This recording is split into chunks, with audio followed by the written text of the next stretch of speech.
Alors, salut Benoît, on est encore au rendez-vous ce matin pour envoyer un message à l'Église, donner un petit podcast. Fait que je vais commencer par te demander comment tu vas, puis comment a été ta semaine.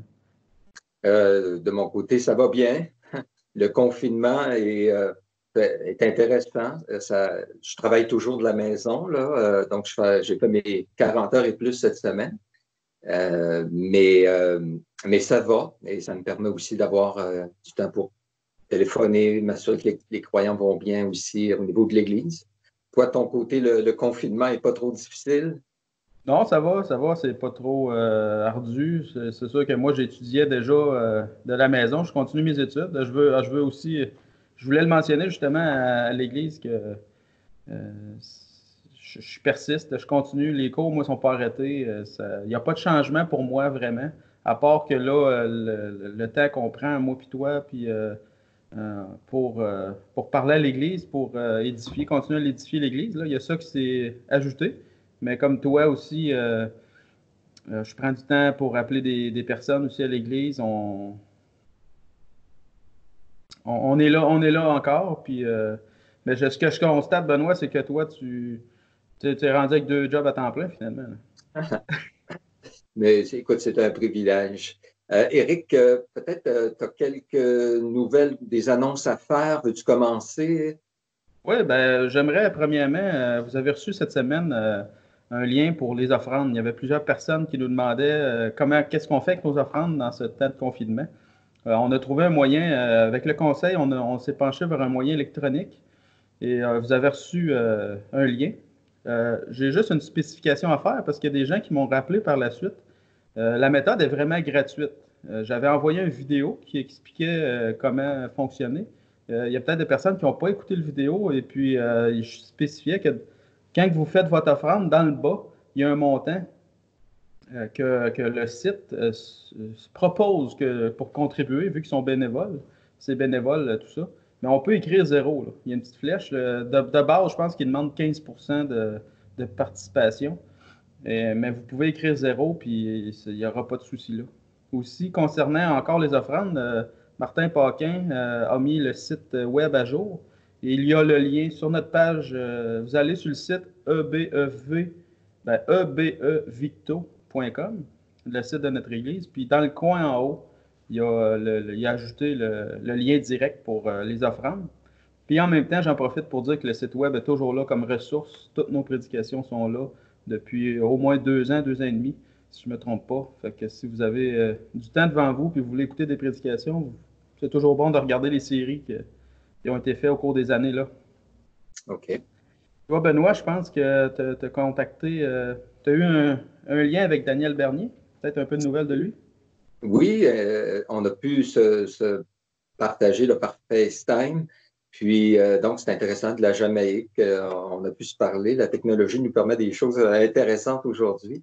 Donc, Daniel, on sait, il y a eu une petite fissure au niveau d'une artère du cœur.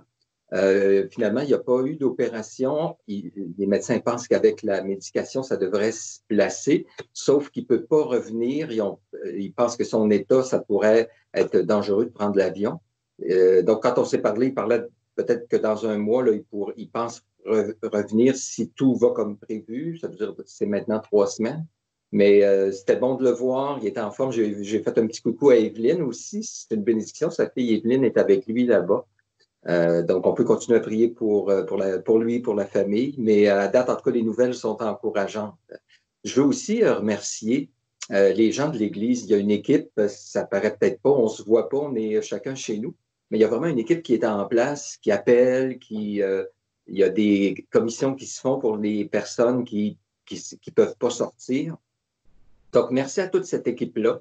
Et s'il y en a qui veulent se joindre, je lance l'invitation, appelez-moi.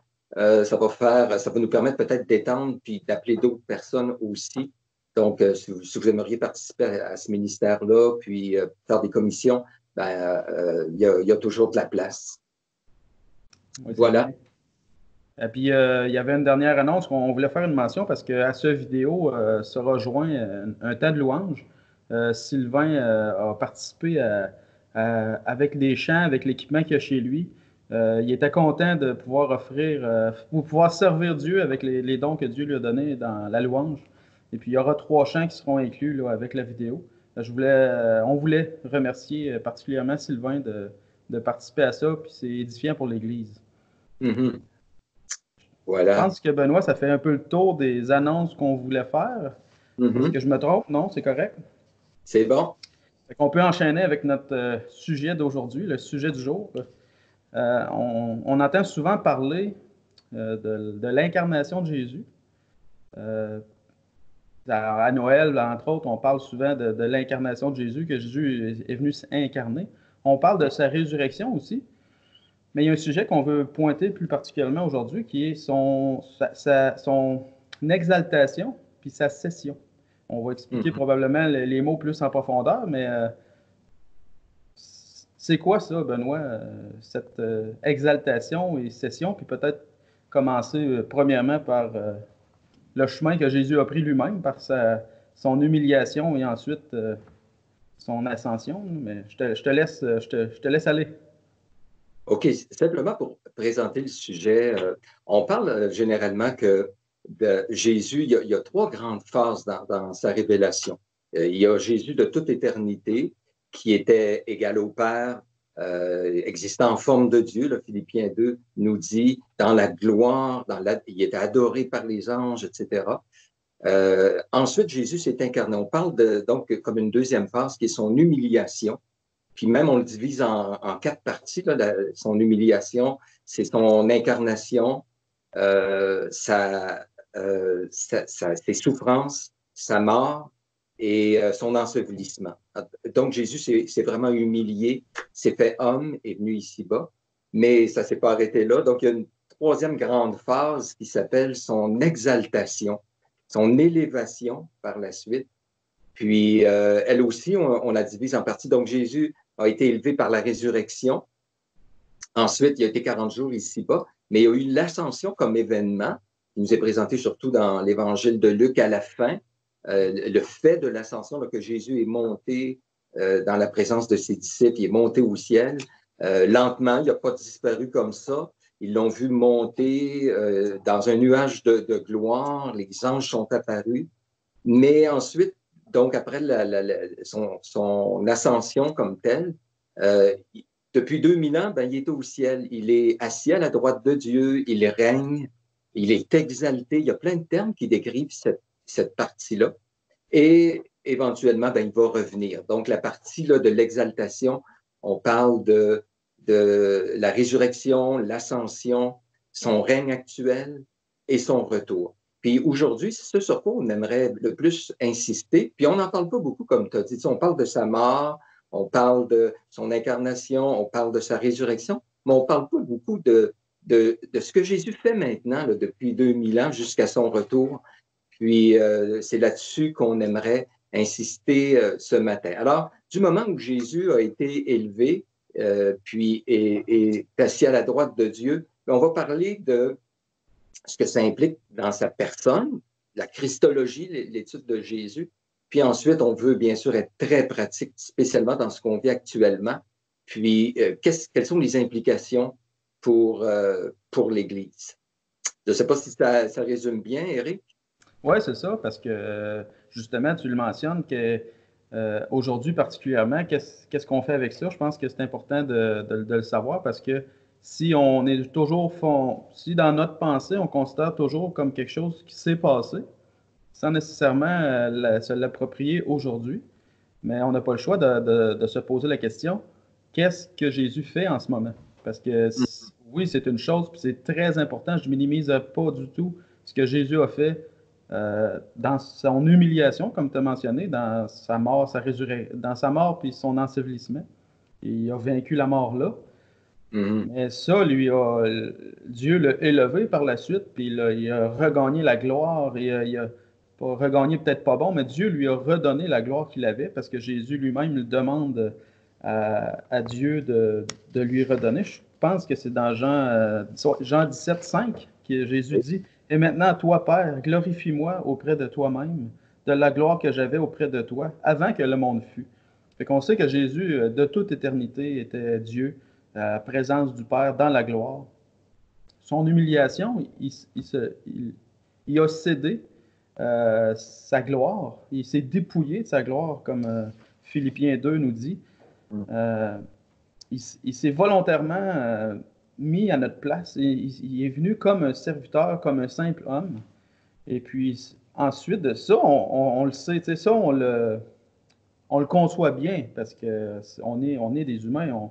On s'approprie un peu, on s'identifie bien à la vie de Jésus. Oui. Mais aujourd'hui, Jésus, est-ce qu'il est parti? Il nous a dit dans Jean 14, je m'en vais auprès du Père, je vais vous préparer une place. Puis je vous envoie un consolateur, le Saint-Esprit, mais une espèce de remplaçant. Est-ce que Jésus est en train de nous dire, je vais être distant pour un bout, mais craignez pas, je vais revenir.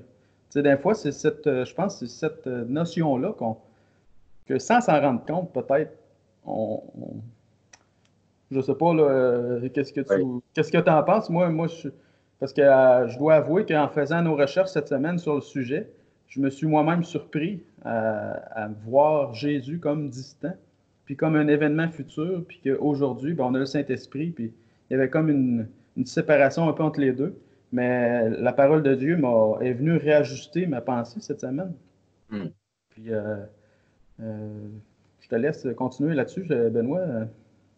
Oui, ben, écoute, il y a comme deux dimensions. Je pense qu'il faut vraiment faire ressortir le fait que Jésus, si on parle de son exaltation, de son élévation, qui est retourné dans la gloire qu'il avait, ben c'est certain qu'il y a une dimension de distance. Il est saint, et le mot saint, par définition, veut dire séparé. Puis donc, on va insister dans un premier temps sur cette élévation de Jésus, mais c'est en même temps, il a dit, je suis avec vous tous les jours jusqu'à la fin du monde. Jésus est présent, on le voit dans l'Apocalypse, qui marche au milieu des 7 chandeliers qui sont les églises. On le voit agissant dans les actes des apôtres. Christ vit en nous, donc il y a une dimension présente, mais on va les traiter un après l'autre. Parlons d'abord que le fait que Jésus est monté au ciel est exalté. On doit parler à ce moment-là que Jésus est dans la gloire. Il est élevé. Gloire et honneur lui ont été rendus. Quand Jésus s'est humilié, il s'est dépouillé. Et c'est pas toujours facile de définir qu'est-ce qui est arrivé exactement dans son incarnation. Mais clairement, Jésus a renoncé à certaines prérogatives divines. Il a accepté volontairement de limiter son omniscience. Par exemple, il ne savait pas, quand il était sur la terre, le moment de son retour. En tant qu'homme, Jésus a été fatigué. Jamais Dieu, il ne se fatigue ni ne dort, ça nous dit dans l'Ancien Testament. Jésus aussi a limité son omniprésence. Il était présent à un endroit à la fois. Même sa puissance, les miracles que Jésus a faits, ça nous dit que beaucoup ont été faits par l'Esprit. Jésus dit, c'est par l'Esprit de Dieu que je chasse les démons. Le royaume est donc venu parmi vous. Donc, Jésus vraiment a vécu comme homme. Il n'a pas choisi d'utiliser ses prérogatives divines, exemple, pour se faire du pain quand il avait faim. Il a dépendu de Dieu comme nous, on le fait sur beaucoup de points. Donc, mais quand il a été élevé, ben là, il retourne dans sa gloire. Et présentement, Jésus comment je pourrais dire ça? Utilise toute son omniscience, son omniprésence, son omnipuissance. Il est élevé, il est dans la gloire, il règne. Alors, cette dimension-là est importante. D'ailleurs, à l'instant où il a été élevé, c'est intéressant, dans la fin de l'évangile de Luc, c'est écrit que les disciples tout de suite l'ont adoré. Jésus est élevé, il le voit monter au ciel et il est adoré. Il est adorable quand il était sur la terre, mais d'autant plus glorieux et dans l'honneur qu'il est, il mérite toute cette adoration. Donc, il y a cette gloire, l'honneur, la puissance. Jésus a dit, maintenant, tout pouvoir m'a été donné dans le ciel et sur la terre. Il a reçu tout pouvoir, tous les démons, les autorités ont été mis sous ses pieds, car il faut qu'il règne. Donc, Jésus règne actuellement. Puis, il est tout puissant. C'est intéressant, dans le psaume 110, ça nous dit que Assieds-toi à ma droite jusqu'à ce que je fasse de tes ennemis ton marchepied. Donc, Jésus est assis actuellement, puis ça l'indique comment il a, justement, quand on s'assoit habituellement, c'est quand on a accompli, on a fini notre travail, et Jésus a accompli par sa vie, sa mort, sa résurrection, il a accompli l'œuvre du salut pour l'homme. Et donc, présentement, il est assis. Donc, il y a cette dimension, Éric, là, il est distant, il y a une certaine distance exaltée, mais maintenant, on peut insister sur l'autre partie, à moins que tu veuilles ajouter quelque chose, là, mais comment il est aussi présent et près de nous, puis actif avec son Église actuellement. Mais pour toute la question là, de son élévation actuellement, je ne sais pas s'il y a des aspects que toi, tu voulais ajouter. Oui, ben, je voulais ajouter que justement, ça, si je ne me trompe pas, l'exaltation aussi fait partie de quelque chose qui a eu lieu. Parce qu'on est encore dans. Parce que nous, on voulait mettre l'accent aujourd'hui sur qu'est-ce qu'il fait maintenant pour nous, comment il agit pour nous. Puis je pense on n'est pas encore dans notre podcast, je pense qu'on n'est pas encore tout à fait rendu, mais c'est un point très important que tu as mentionné, son exaltation, de retrouver la gloire, pas regagner, parce que ça lui appartenait, puis il l'a volontairement laissé de côté. Mais peut-être aussi, tantôt, on va faire un lien avec ce qu'il fait présentement, mais il y a un point que j'aimerais me rappeler que Jésus, dans son humiliation, a vécu, qui est dans Hébreux 2, versets 17 et 18, que, ayant été lui-même tenté dans ce qu'il a souffert, il peut secourir ceux qui sont tentés. Là, ça fait partie de ce qu'on va parler tantôt, qu'est-ce qu'il fait en ce moment. Mais j'aime me rappeler que Jésus, dans son dépouillement, a souffert comme nous, il a été fatigué, il a eu faim, il a lutté contre les tentations. Il n'a jamais cédé aux tentations, mais il a quand même lutté fort contre les tentations. Il était vraiment un homme venu s'est dépouiller, puis ça lui vaut. Je pense que l'accent que je veux mettre ici, c'est que ça lui vaut la gloire qu'il a aujourd'hui. La victoire qu'il a eue sur les tentations, et la victoire qu'il a menée contre la mort, la victoire qu'il a faite dans sa mort, qui a cloué toutes les condamnations qui étaient contre nous, ça l'élève, ça le rend glorieux, ça lui donne l'honneur et la gloire qui lui revient. Et Dieu lui a redonné la gloire qu'il avait auprès de lui. Et maintenant, il est assis, il règne. Et puis, je pense que c'est là qu'on va continuer notre podcast vers qu'est-ce que Jésus fait actuellement pour nous. Parce que contrairement à ce que certains peuvent penser, il n'est pas juste assis, puis il ne fait pas juste attendre. Il n'est pas juste comme dans 2 Pierre 3 là, qui nous dit que Jésus n'est pas en retard, Dieu n'est pas en retard dans son jugement ou dans son avènement, mais il est patient. Ben, dans le sens que il n'est pas juste en train de se tourner les pouces, puis qu'il est patient, puis qu'il attend, puis que là, il regarde ce qui se passe. Puis je pense qu'il est en train d'agir en ce moment.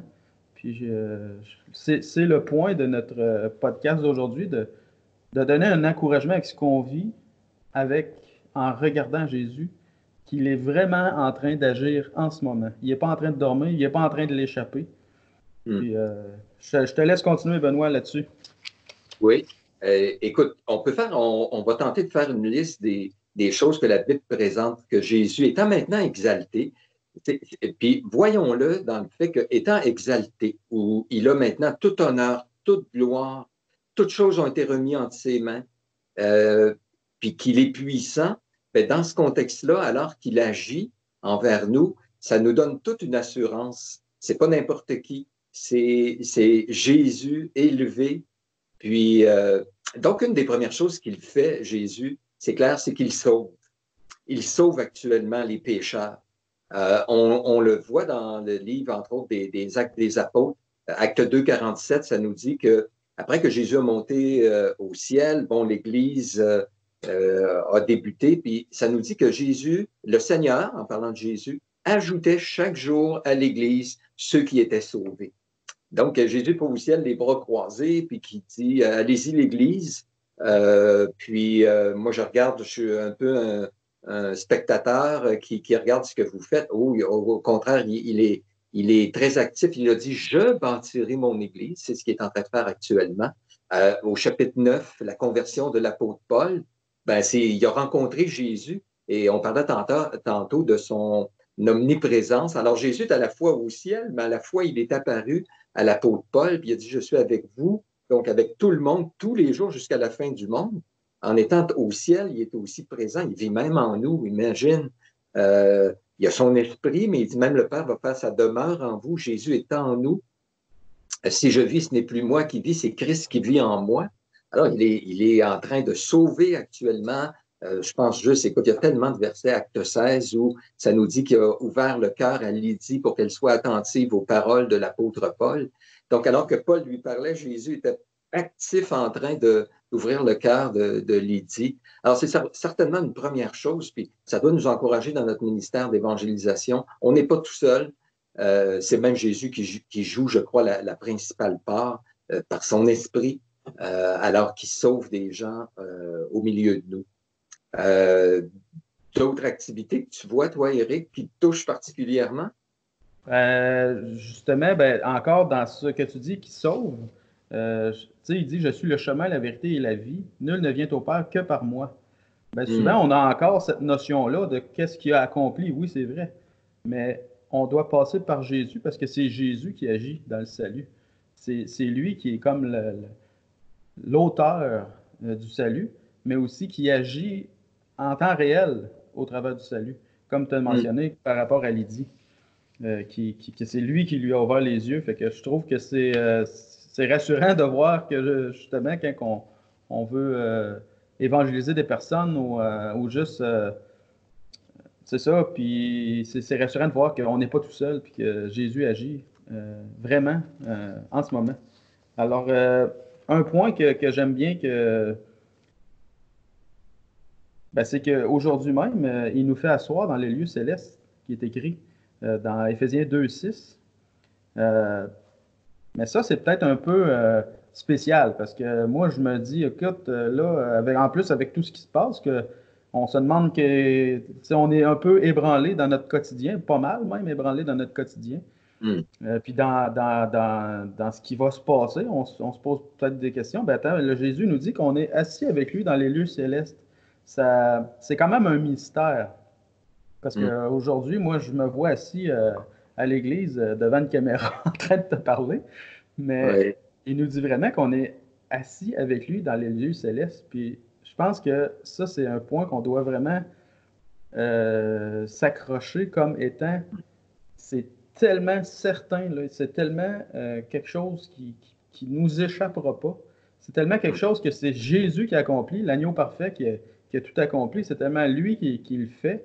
Puis comme Étienne l'a vu à la droite du Père, ben on peut s'associer à lui comme étant certain qu'on est assis dans les lieux célestes avec lui, parce qu'il n'y a pas rien d'autre à accomplir pour la victoire. Puis ça, Jésus en siégeant puis en régnant aujourd'hui au ciel, ben il n'y a rien qui peut nous enlever le fait qu'on doit se considérer actuellement avec lui, assis avec lui. Et ça, c'est quelque chose, c'est toute une espérance, là. J'invite les gens à s'arrêter un peu puis à réfléchir à ça, puis à le croire vraiment, là, que quand on est sauvé par Jésus, quand on a mis notre foi en lui, ben, écoute, on peut se voir déjà assis à côté avec lui, dans la présence du Père. C'est pour ça que je dis que c'est un peu un mystère, parce que nul ne peut voir Dieu et vivre.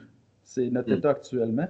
Mais c'est tellement certain que écoute, c'est pas de l'abstrait, là. C'est du concret. C'est ça qui est vraiment merveilleux.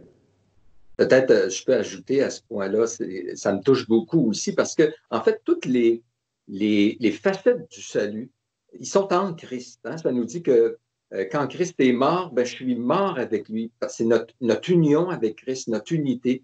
Quand Christ est ressuscité, là, c'était 2000 ans, moi, je n'existais pas, mais ça me dit que je suis ressuscité aussi avec lui. Puis quand Christ est monté, puis s'est assis à la droite de Dieu, l'Écriture dit que j'ai été ressuscité, c'est Éphésiens 2,6, je crois que tu citais. C'est ça, 2,6? Oui, oui, c'est ça. Puis, et que je suis ressuscité, puis je suis même déjà assis avec lui dans les lieux célestes, en Christ, toujours en Christ. Donc, ce que Christ a acquis m'est partagé. Tous les bénéfices de son œuvre sont miens. Et il y a des choses, je les possède, mais ça va se concrétiser parfaitement le moment où, justement, il va venir nous chercher, puis on va être là dans l'éternité. Mais comme tu disais, c'est tellement sûr que c'est déjà là. C'est déjà quelque chose qui, c'est garanti pour nous. Mais je veux quand même insister sur le fait que c'est Jésus, euh, Dieu et homme, les deux natures de Jésus, il est monté avec son corps.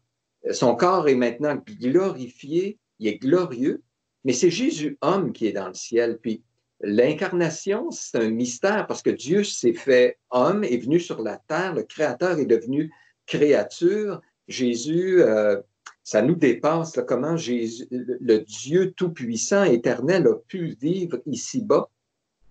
Mais on devrait être aussi étonné et émerveillé de dire comment un homme, parce que c'est Jésus homme et Dieu, mais entre autres homme, sa nature humaine aussi, qui est maintenant dans les lieux célestes assis, et il est notre représentant. Comme il était mon représentant dans son obéissance, dans sa mort, dans sa résurrection, il est maintenant mon représentant auprès du Père. C'est pas juste Jésus qui est là pour lui-même, c'est mon frère, c'est mon sauveur, c'est mon pionnier, comme l'emploi hébreu. Donc, ça nous garantit. Comme Jésus est ressuscité, ça garantit ma résurrection. Ben, Jésus est assis dans les lieux célestes, ça garantit aussi que je vais être pour l'éternité dans la présence de Dieu, au ciel, dans les nouveaux cieux, nouvelles terres, là, toute la nouvelle réalité. Alors, ça, c'est riche aussi, cette dimension-là. Donc, présentement, un des points, c'est que c'est certain que ça nous donne une assurance extraordinaire du fait que Jésus est là.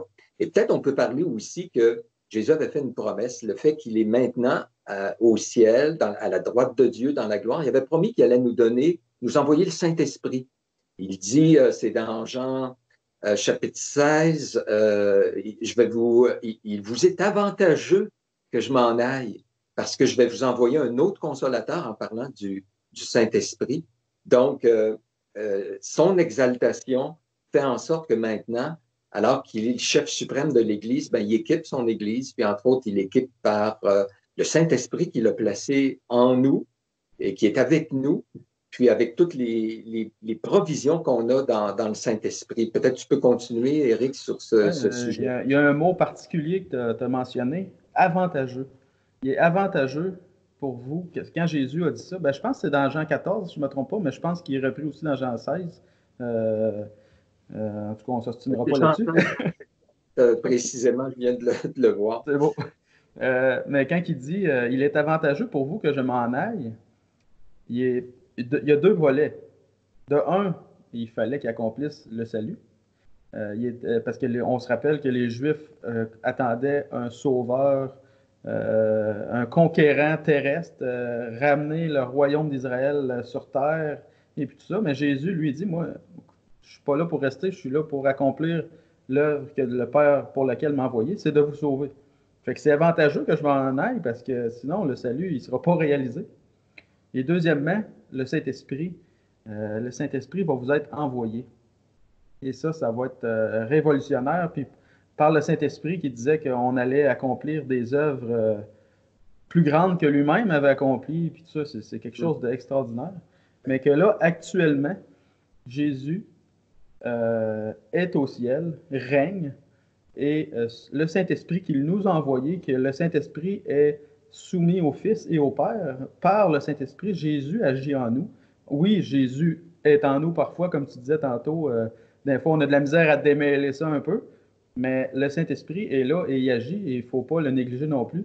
Et il agit comme Jésus étant comme notre ambassadeur au ciel, le Saint-Esprit, je le vois un peu comme notre ambassadeur terrestre, si on veut, qui intercède pour nous, il prie pour nous des fois, puis je trouve l'envoi du Saint-Esprit, puis la direction que Jésus donne au Saint-Esprit actuellement est quelque chose qu'il fait maintenant. C'est pas non plus encore là, c'est encore du concret, c'est pas de l'abstrait, c'est pas des histoires, puis c'est pas c'est pas selon ah, moi je pense que. Non, non, c'est vraiment ça qui est en train de se passer.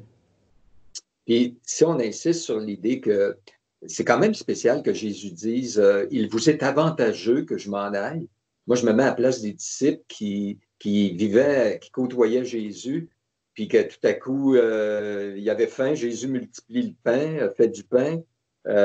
Jésus rencontre les pharisiens qui posent des questions. Ben, les disciples disaient Jésus va avoir la bonne réponse, il est avec nous, c'est extraordinaire.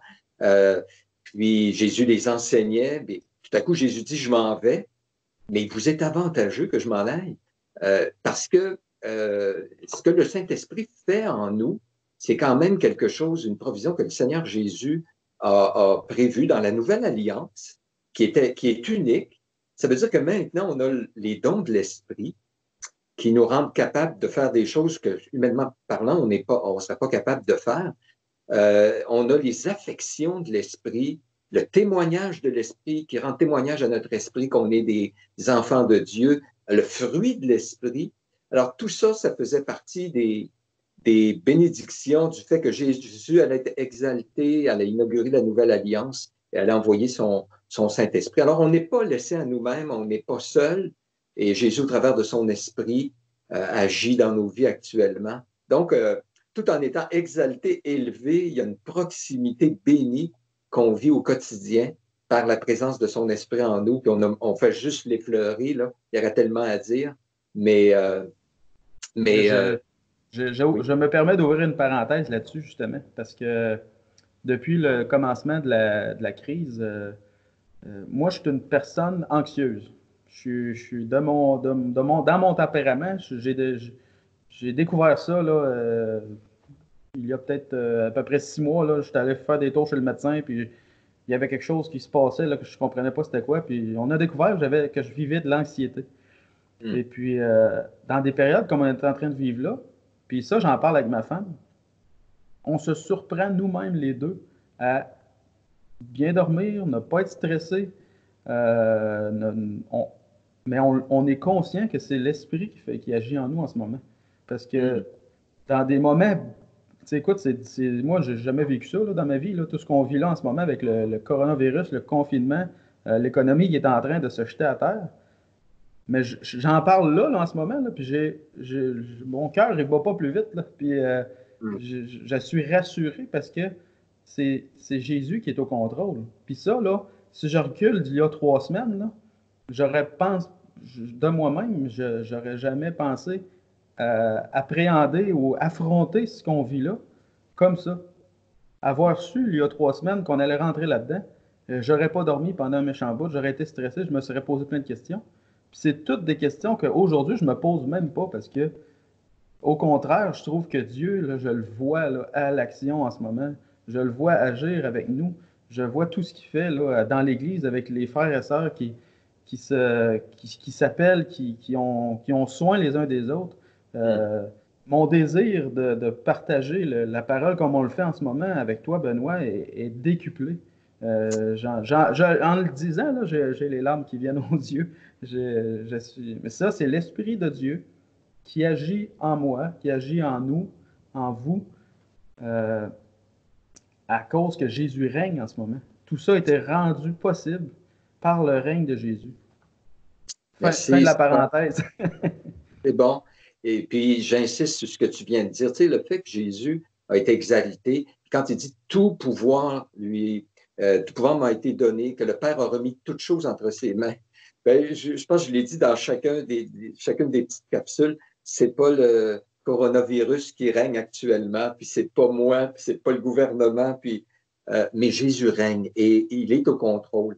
Puis ça fait vraiment la différence, puis je suis d'accord avec toi. Je pense moi, je reste étonné là, de l'ampleur que c'est en train de prendre, sérieusement. Je vois les chiffres grimper de jour en jour, l'économie, les jobs qui se perdent. Puis c'est beau, là, les chèques que le gouvernement va envoyer, puis je suis reconnaissant, mais en quelque part, il va falloir qu'on paye ça éventuellement. Fait que, si je regarde tout ça, puis j'essaie de penser comment on va se sortir de ça. Il va-t-il y avoir une fin? Il va-t-il y avoir quelqu'un qui va toujours réapparaître en quelque part, qui va avoir le virus? Mais Jésus règne. Et moi aussi, je peux dire que je trouve, parce que probablement que ça vient nous chercher chacun à des niveaux différents. Il y a des aspects là, qui viennent plus nous inquiéter que d'autres. Mais comme croyants, c'est pour ça qu'on voulait parler de cette doctrine-là, cette vérité-là, que Jésus, présentement, est vraiment à la droite de Dieu. Tout pouvoir lui a été donné, puis c'est rassurant. Euh, je viens peut-être au fait aussi que Jésus répond à la prière. Justement, c'est un verset. Le fait qu'il est au ciel actuellement, ça nous dit, nous n'avons pas, Hébreux 4,15, nous n'avons pas un souverain sacrificateur qui ne puisse compatir à nos faiblesses. Au contraire, il a été tenté comme nous en toutes choses, sans commettre de péché. Approchons-nous donc avec assurance du trône de la grâce afin d'obtenir miséricorde et de trouver grâce pour être secouru dans nos besoins. T'sais, on pourrait dire, Jésus, maintenant, il est à la droite de Dieu, il est saint, si je pêche ou je suis faible, il va me rejeter, il est tellement grand, il est tellement glorieux. Mais le texte dit, oui, il est grand, il est glorieux, mais son expérience en venant sur la terre, le fait qu'il a été tenté comme nous en toutes choses, lui donne une compassion particulière, une compréhension expérimentale particulière qui le rend très miséricordieux envers nous. Puis pas juste miséricordieux, parce que ça nous ferait du bien de dire on raconte notre problème, puis un autre, il vit le même problème. Des fois, ça nous fait du bien, mais il ne nous aide pas bien parce qu'il est aussi problématique que nous autres. Là. Mais Jésus, lui, en plus, ça nous dit il a été tenté, mais il n'a pas commis le péché. Donc, on peut s'approcher à la fois pour avoir miséricorde, mais pour être secouru, c'est-à-dire avoir les bénédictions, la puissance, la force. Alors, c'est un bel équilibre.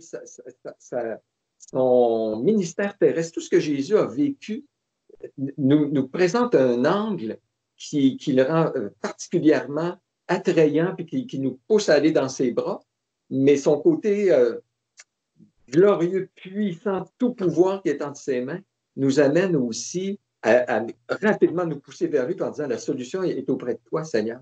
Alors, donc, son exaltation le présente comme celui à qui on peut s'adresser. Bon, c'est clair dans la prière, bon, normalement, on s'adresse au Père par le Fils, c'est-à-dire au nom du Fils, puis par le Saint-Esprit. Mais la Bible est un petit peu plus nuancée que ça. Mais c'est clair que Jésus joue un rôle dans la prière, alors qu'on prie. Des fois, on voit les gens dans l'Écriture s'adresser directement à lui. Des fois, on s'adresse au Père, au nom de Jésus, mais sans tomber dans tout, s'enfarger dans ces points-là. Clairement, Jésus joue un rôle dans la prière qui est une richesse puis un encouragement à persévérer. Donc, on peut, dans ces moments-là, prier individuellement, prier ensemble au téléphone ou sur Internet. Mais ce verset-là, en tout cas, me touche. Oui, c'est ça. Parce que là, tu dis qu'il répond à la prière. Ça veut dire qu'il a une bonne oreille, il nous écoute. Puis comme tu as mentionné, le passage, je l'aime beaucoup aussi. Puis j'avais un peu cité un autre passage tantôt, c'était dans Hébreu, je crois, qu'il peut secourir ceux qui sont tentés, parce que lui aussi, il a été tenté. Fait qu'il y a le moyen de nous écouter, fait qu'il répond à la prière. Mais ce que j'aimerais aussi mentionner, c'est que tantôt, tu as fait allusion un peu à on n'est pas toutes, on réagit pas toutes de la même façon. Puis comme tu as dit, il y a plusieurs comme manières de s'adresser à Dieu, en s'adressant à lui toujours, mais par Jésus. Mais ce qu'on vit, on le vit un peu différemment. Mais c'est ça aussi la beauté de la chose. Où je veux m'en venir là-dessus, c'est que j'ai peut-être l'air de m'en aller nulle part, mais je veux m'en aller dans la direction où que Jésus actuellement, il équipe l'Église. Il nous a donné des dons différents. Tu as mentionné un peu tantôt les dons de l'Esprit, mais il a donné aussi des dons particuliers à certaines personnes pour donner une direction à l'Église. Puis ça, c'est Jésus qui le fait. Ça n'a pas été comme programmé d'avance. Là. Jésus a pas. Oui, il y a des décrets qui ont annoncé, mais c'est pas que sur Terre, il avait tout préparé ça, il avait équipé les disciples, puis que là, en s'en allant, là, il a dit bon, ben les gars, j'ai lancé la machine, continuez là. Un peu comme l'Église catholique le mentionne, que la tradition, c'est perpétué entre les papes et tout ça, puis là, c'est comme une machine qui est en branle. Non, c'est Jésus qui fait ça actuellement, qui équipe l'Église, entre autres avec les dons de l'Esprit, parce qu'on a vu tantôt qu'il agissait au travers de son Saint-Esprit, mais il a donné des dons particuliers à l'Église pour l'équiper, pour l'édifier, pour l'amener à la maturité, l'amener à la stature parfaite de Christ, qu'Éphésiens nous dit, Éphésiens 4. Ça, c'est Jésus qui le fait actuellement. Puis je pense que c'est un point très important que entre chrétiens, dans l'Église, dans le corps, Jésus est actif entre nous. On témoigne ensemble, on est dans une unité d'esprit et Jésus agit au travers de ça, mais en équipant aussi l'Église concrètement avec des gens qui vont agir d'une certaine façon. Il va équiper certains pour agir avec certains et d'autres pour d'autres. Et tout ça pour l'élévation de son corps, en même temps sa gloire et son honneur. Puis c'est Jésus qui fait ça actuellement. Oui, très bon point. Puis, écoute, c'est multiple parce qu'il le fait au travers de l'Église de prendre soin de son corps. Et Éphésiens 5 nous dit, en parlant de l'homme, que l'homme aime sa femme comme Christ, comme Christ aime l'Église. Puis ça nous dit, il en prend soin. Il en prend soin de son Église actuellement, Jésus. Puis on le voit dans l'Apocalypse, je disais tout à l'heure, il marchait au milieu des 7 chandeliers qui sont les 7 églises au début de l'Apocalypse. Mais il écrit à chacune des églises dans l'Apocalypse. Il connaît ce qui se passe, il a la solution, il l'exprime, puis il encourage les églises. Des fois aussi, il avertit sévèrement son église. Il fait des promesses qu'il va s'occuper d'elle. Donc, puis dans Jean 15, là, ça nous dit qu'il est le cep, on est les sarments. Alors, on a une union vitale avec lui. Puis c'est pas juste individuellement, c'est aussi avec son corps, mais il dit que si on demeure en lui, on va porter beaucoup de fruits. Sans moi, vous ne pouvez pas rien faire. Alors, on est vraiment en union, en communion présentement avec Jésus, puis en communion avec son corps. C'est certain, si je m'approche de Jésus, que tu t'approches de Jésus, ben on va être proche l'un de l'autre parce que c'est lui qui est notre sauveur, puis c'est de lui qu'on dépend tous les deux. Peut-être un point aussi, présentement, un des termes qui est employé pour décrire ce que Jésus est et ce qu'il fait actuellement, c'est qu'il est notre avocat. Je le tire de 1 Jean, chapitre 2, je crois, oui. Jean 1, 9. Merci. C'est bien, on se complète. C'est ça le corps, mon cher Oui, Eric. c'est ça. Oui, j'avais juste Jean 1 sur mes notes. Mais 1 Jean 1, 9, où il dit mes petits-enfants, je vous écris ces choses afin que vous ne péchiez point. Mais il dit si quelqu'un a péché, nous avons un avocat auprès du Père. Là, il parle vraiment de Jésus actuellement. Jésus-Christ le juste, il est lui-même une victime expiatoire, non seulement pour nos péchés, mais pour ceux du monde entier. Alors, il est en train de nous dire que, et le mot avocat ici, en parlant du rôle de Jésus actuellement, il y a vraiment rapport au péché, parce qu'il dit si tu as péché, rappelle-toi, tu as un avocat auprès du Père, Jésus-Christ le juste. Et maintenant, c'est pas facile à définir, c'est quoi ce rôle-là d'avocat face à notre péché, un avocat auprès du Père.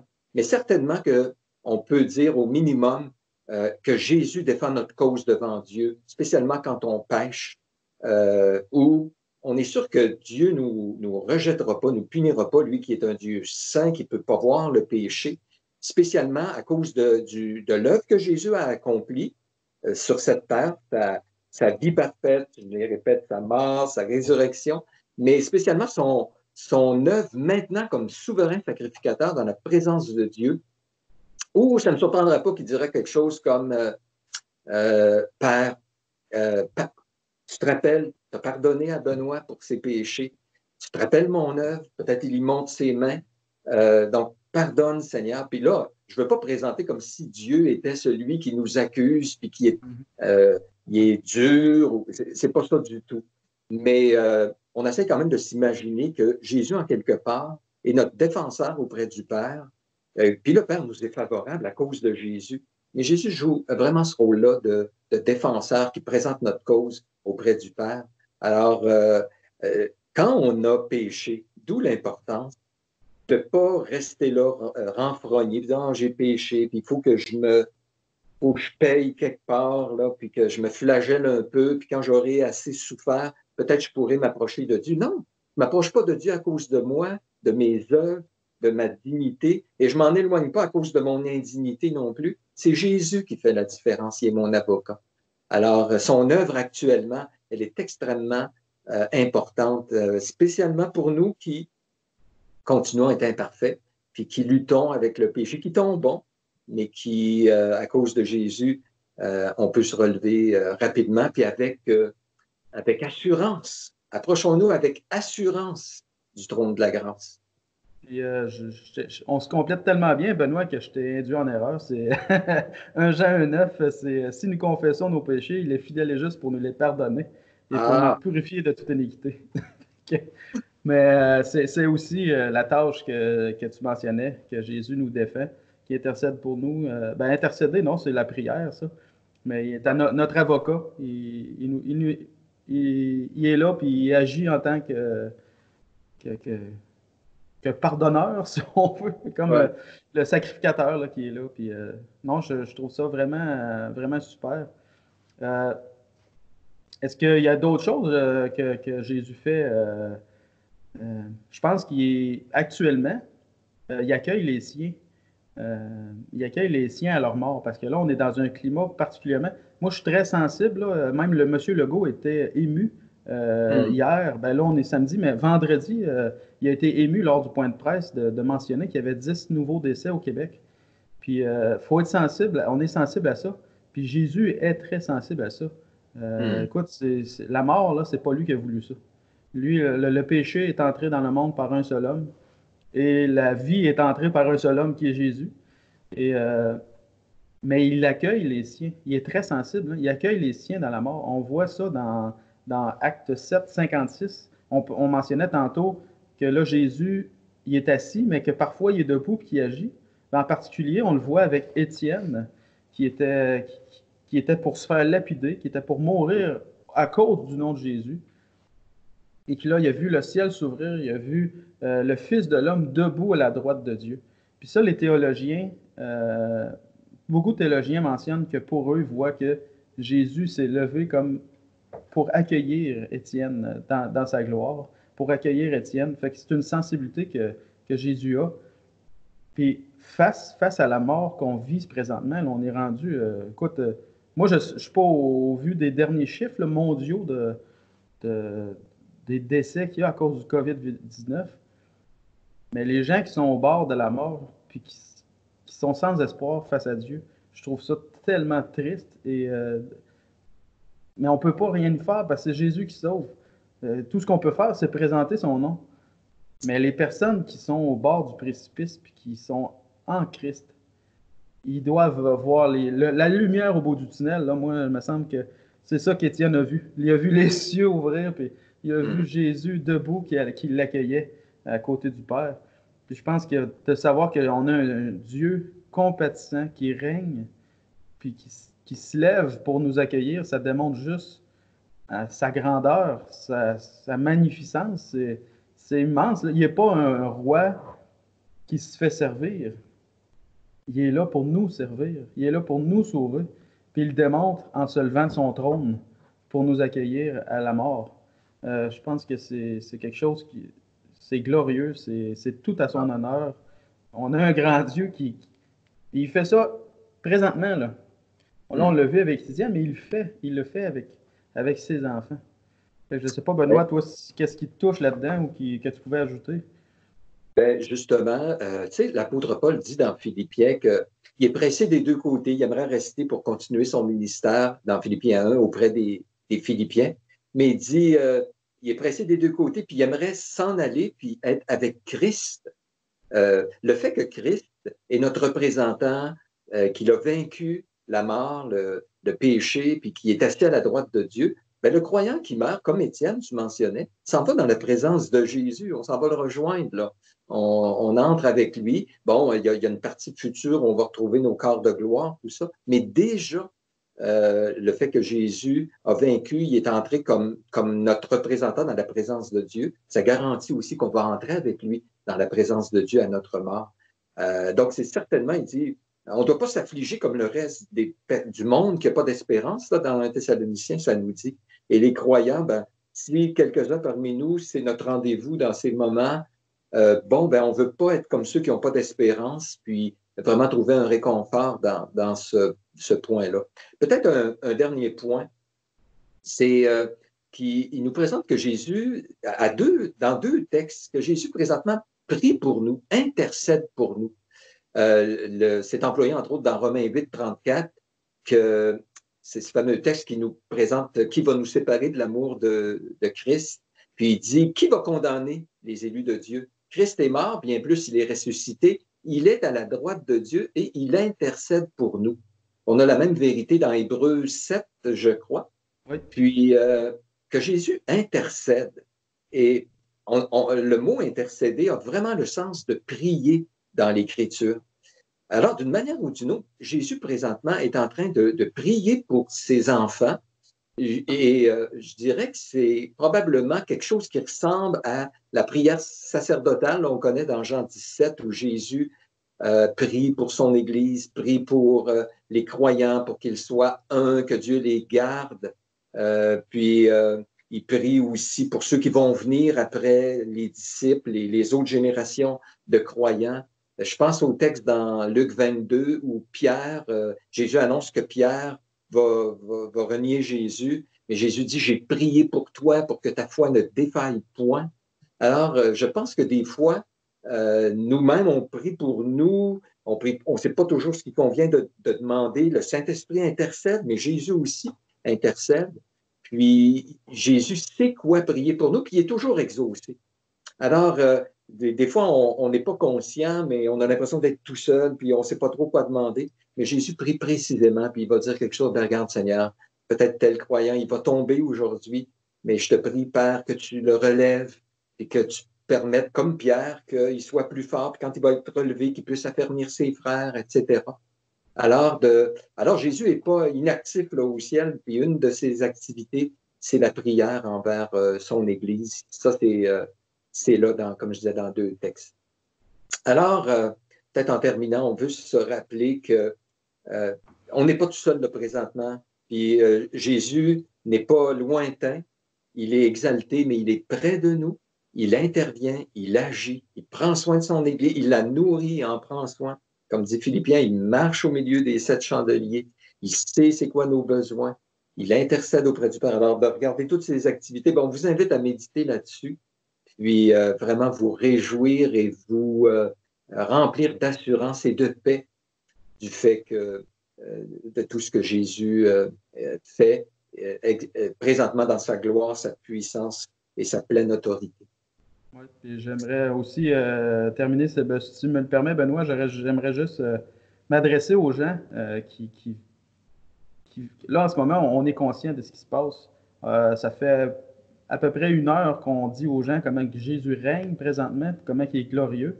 Peut-être les gens se disent, ben là, pourquoi qu'il y a encore autant de souffrance? Pourquoi que, justement, le COVID est là? Pourquoi qu'il y a des guerres? Pourquoi il y a des famines? Si Jésus règne, qu'est-ce qui se passe?